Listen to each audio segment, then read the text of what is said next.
Hezbollah ने एक बार फिर से पलटवार किया है इजराइल के इलाकों में, और आपको बता दूं कि एंटी टैंक गाइडेड मिसाइल दागी थी एक बार फिर से हिजबुल्लाह ने। हिजबुल्लाह को कामयाबी ये मिली कि टैंकों का नुकसान किया, इजराइल के इलाकों में बमबारी हुई और साथ ही इस हमले में इजराइल का एक सैनिक मारा गया। इजराइल ने इस खबर को खुद कंफर्म किया है।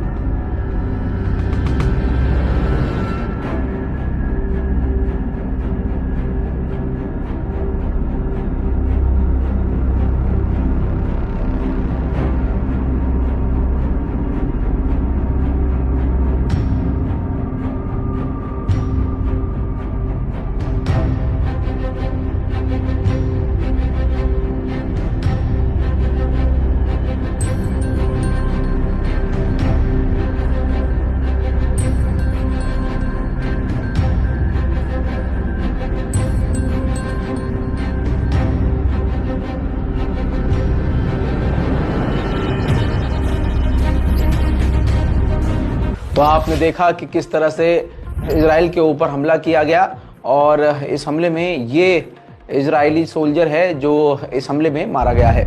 उधर मेरे दोस्तों, गाजा के ऊपर लगातार बमबारी जारी है। हर एक घंटे के बीच मैं एक आपको बता रहा हूँ, लूप बता रहा हूँ, एवरेज बता रहा हूँ कि एक घंटे के अंदर बमबारी कर देता है इजराइल। एक बार फिर से इजराइल ने गाजा पट्टी और गाजा के दूसरे इलाकों पर भी एक साथ कई बमबारी की है, जिस हमलों की तस्वीरें ये हैं।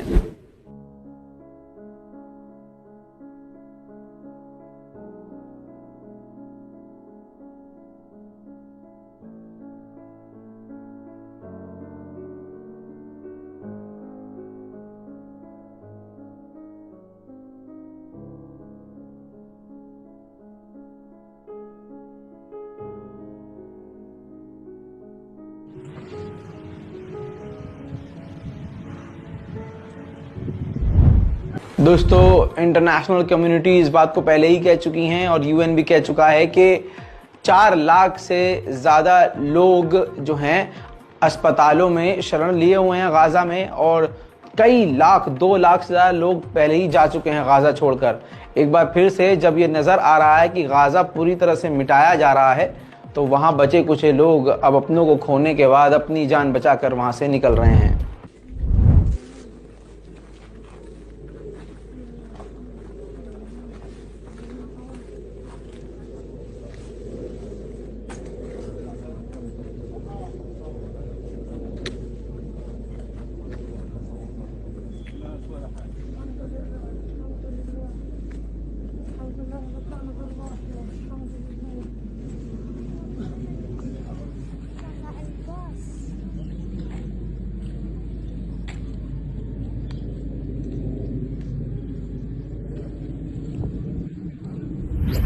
दोस्तों, 8-9 दिन से लगातार गजा की तबाही है और तबाही में इजाफा हो रहा है।